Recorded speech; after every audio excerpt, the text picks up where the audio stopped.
जय हिंद दोस्तों, मैं एसपी सर आप सभी मित्रों का सदाशिव कोचिंग क्लासेस के यूट्यूब चैनल पर हार्दिक स्वागत करता हूं। दोस्तों DElEd BTC first semester complete mathematics section के अंतर्गत दोस्तों आप सभी मित्रों को वेरी इंपॉर्टेंट प्रश्न प्रोवाइड किए जा रहे हैं। इस श्रृंखला में मैंने दोस्तों आप सभी मित्रों को टोटल 62 प्रश्न प्रोवाइड करा दिए। यानी दोस्तों आज की क्लास में प्रश्न संख्या दोस्तों कौन सी होगी? 63। कहाँ से स्टार्टिंग करेंगे? 63 से। तो दोस्तों देखिएगा आज की क्लास में भी दोस्तों बहुत अच्छे अच्छे प्रश्न लिए हैं जो इंपॉर्टेंट प्रश्न हैं। और दोस्तों जितने भी प्रश्न मैंने कराए हैं सारे प्रश्न दोस्तों आपके एग्जाम की दृष्टि से महत्वपूर्ण, इसलिए सभी प्रश्नों को अच्छे से देखिएगा। और यदि आप चैनल पर नए हैं तो आप अपने यूट्यूब चैनल को दोस्तों सब्सक्राइब जरूर करिएगा और वीडियो को ज़्यादा से ज़्यादा संख्या में दोस्तों जरूर शेयर करते रहे। ठीक है, अब ध्यान से देखिएगा 63 नंबर प्रश्न क्या कह रहा है। बहुत ही अच्छा प्रश्न है और बहुत ही आसान, ध्यान से देखिएगा। 63 दोस्तों कह रहा है आपसे तीन संख्याएं 1:2:3 के अनुपात में है, के अनुपात में है। आगे कह रहा है यदि इनका महत्तम समापवर्तक यदि इनका महत्तम समापवर्तक मतलब मासा, महत्तम समापवर्तक, ठीक है, ब्रैकेट में मासा भी लिखा है, मासा 12 है तो संख्याएं हैं, 12 है तो संख्याएं हैं।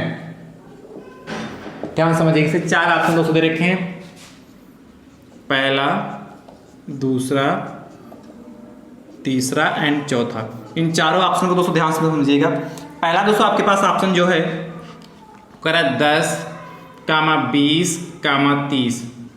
दूसरा ऑप्शन दोस्तों आपके पास है 12, 24, 36 एंड तीसरा ऑप्शन दोस्तों आपके पास है 5, 10, 15 एंड चौथा दोस्तों आपके पास ऑप्शन है 4, 8 एंड 12। 4, 8 एंड 12 दोस्तों ध्यान समझिएगा। ऐसा प्रश्न दोस्तों पूछा जाता है और अतिलघु में 1 नंबर में, क्या कहें, अतिलघु में या वस्तुनिष्ठ में भी पूछा जा सकता है। तो ये तो वस्तुनिष्ठ में पूछा गया। कह रहा है 3 संख्याएं 1:2:3 के अनुपात, 3 संख्या किस अनुपात में? 1:2:3 के अनुपात में। और कह रहा है यदि इनका मासा महत्तम समापवर्तक, मैंने पहले से बताया जब भी ऐसे अनुपात वाले प्रश्न कराए और इस तरीके के हैं तो मैंने बताया जब भी अनुपात होता है एक एग्जैक्ट संख्या नहीं होती तो उसमें उसके हम मासा से मल्टीप्लाई करते हैं। क्या करते हैं? उसके मासा से मल्टीप्लाई करते हैं और वहां हम मासा के x मान लेते हैं और x से सभी को मल्टीप्लाई कर देते हैं, एग्जैक्ट संख्या निकाल लेते हैं, x चिपका देते हैं। तो वहां 1x या 2x या 3x, उसके बाद x की वैल्यू निकालते हैं और वही दोस्तों इसमें मल्टीप्लाई कर देते हैं तो संख्या निकल आती है। पर यहाँ आपसे कह रहा है यदि इनका महत्तम समापवर्तक यानी कि मासा 12 दे रखा है, यानी कि दोस्तों इन्हीं सभी को 12 से मल्टीप्लाई कर, जब 1 को 12 से मल्टीप्लाई करोगे तो 12 हो जाएगा।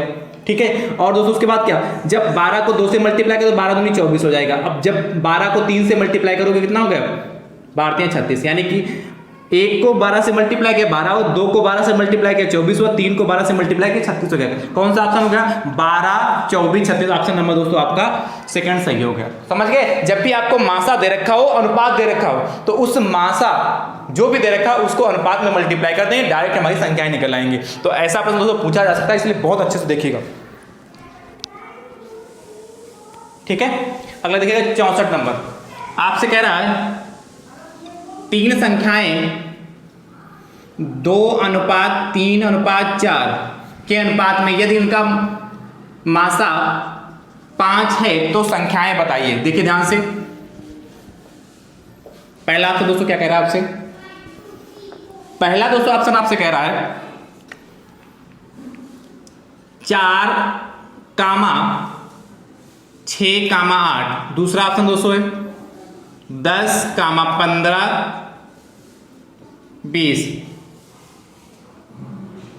अगला दोस्तों कह रहा है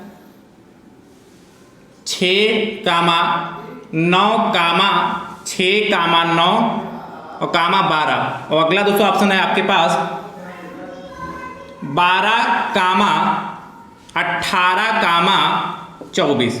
ठीक है, ये 4 ऑप्शन दे रखे हैं, इन चारों ऑप्शन को देखिएगा, जो ऑप्शन इसमें का सही हो उसको दोस्तों बताइएगा। अगला दोस्तों देखिएगा 65 नंबर प्रश्न देखिएगा। 65 दोस्तों आपसे कह रहा है 65। 65 दोस्तों आपसे कह रहा है कि 18% का भिन्न रूप होगा। 18% का भिन्न रूप होगा। ध्यान समझिएगा, इसके भी 4 ऑप्शन आपके पास हैं।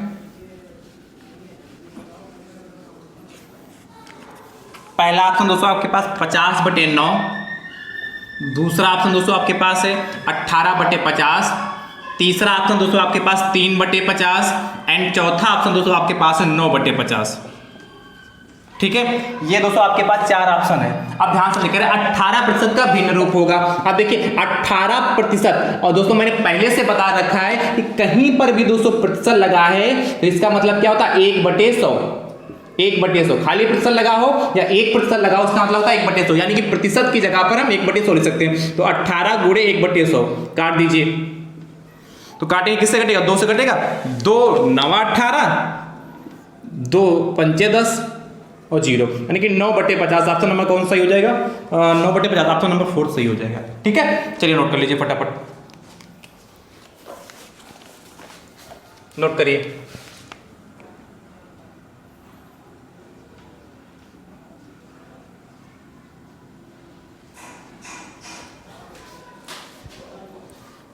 अगला देखिएगा 66 नंबर।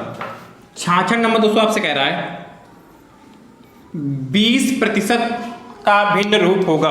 20% का भिन्न रूप होगा। अब ध्यान समझिए, तो ये तो बहुत ही आसान है। पहला दोस्तों ऑप्शन आपके पास है 5, दूसरा ऑप्शन दोस्तों 1/5, तीसरा ऑप्शन दोस्तों आपके पास 2/5 एंड चौथा ऑप्शन आपके पास है 5/2। ये 4 दोस्तों आपके पास ऑप्शन है। इन चारों ऑप्शन में से जो सही हो उसका उत्तर दोस्तों आप कमेंट बॉक्स में जरूर दीजिएगा। ठीक है, अगला देखिएगा 66 के बाद दोस्तों 67 नंबर। 67 दोस्तों आपसे कह रहा है, 67 नंबर दोस्तों आपसे कह रहा है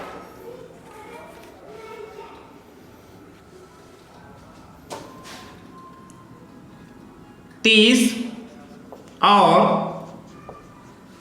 40 के बीच अभाज्य संख्याएं, के बीच अभाज्य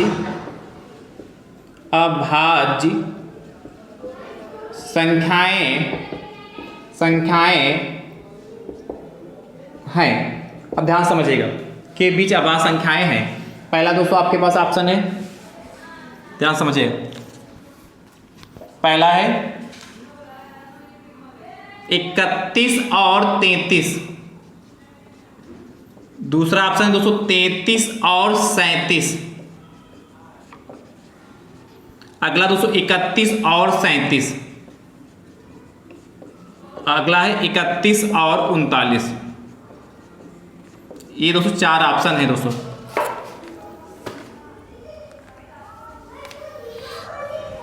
देखिए कह रहा 30 और 40 के बीच अभाज्य संख्याएं। दोस्तों मैंने आपको पहले से बता रखा है कि अभाज्य संख्याएं क्या होती है, ऐसी संख्याएं जिनके केवल 2 गुणनखंड होते हैं। एक तो संख्या स्वयं एक होता है, जैसे 31 है तो देखिए 31 जो दोस्तों जो है वह 1 से कटेगी और सिर्फ 31 से कटेगी, यानी कि 31 तो अभाज्य संख्या है। क्या 33 भी हमारी अभाज्य संख्या नहीं, 33 हमारी अभाज्य संख्या नहीं, क्योंकि 33 1 से कटेगा और 11 से भी कटेगा और 33 से भी कटेगा, यानी कि 33 दोस्तों हमारी अभाज्य संख्या नहीं, यानी कि जिस ऑप्शन में 33 होगा वो नहीं हो सकता, यानी कि इसमें 33 है, इसमें 33 है, ये नहीं हो सकता। अब बचे 2 ऑप्शन हमारे पास। देखिए 31 बटा 37 है क्या, देखिए 37 भी दोस्तों सिर्फ 1 से कटता है और 37 से कटता है, यानी दोस्तों क्या 31 और 37 2 ऐसी संख्याएं हैं जो 30 और 40 के बीच में अभाज्य संख्या, यानी कि ऑप्शन नंबर दोस्तों हमारा 3rd सही हो जाएगा। 39 भी देखिए 3 से भी कटेगा और 13 से भी कटता है, यानी कि इसके भी 2 से अधिक गुणनखंड होंगे, 1 से भी कटेगा 39 से भी कटेगा, तो इसके भी 2 से अधिक गुणनखंड होंगे, यानी कि दोस्तों ऑप्शन नंबर हमारा 3rd सही हो जाएगा।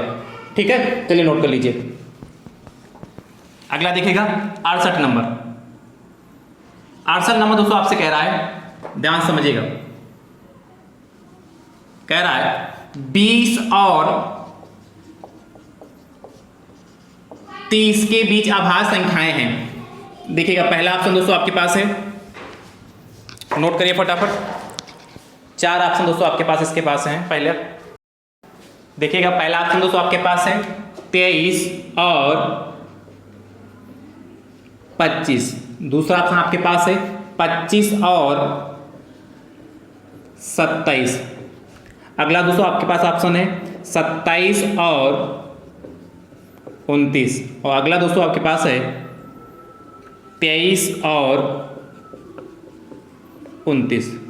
ये दोस्तों आपके पास 4 ऑप्शन है। इन चारों ऑप्शन में से जो भी ऑप्शन सही हो उसका उत्तर दोस्तों कमेंट बॉक्स में जरूर बताइएगा। आज की क्लास आप सभी मित्रों को कैसी लगी कमेंट बॉक्स में दोस्तों जरूर बताइएगा। वीडियो को अपने अपने स्तर से दोस्तों जरूर शेयर करिएगा। ठीक है, थैंक यू सो मच दोस्तों। राधे राधे दोस्तों।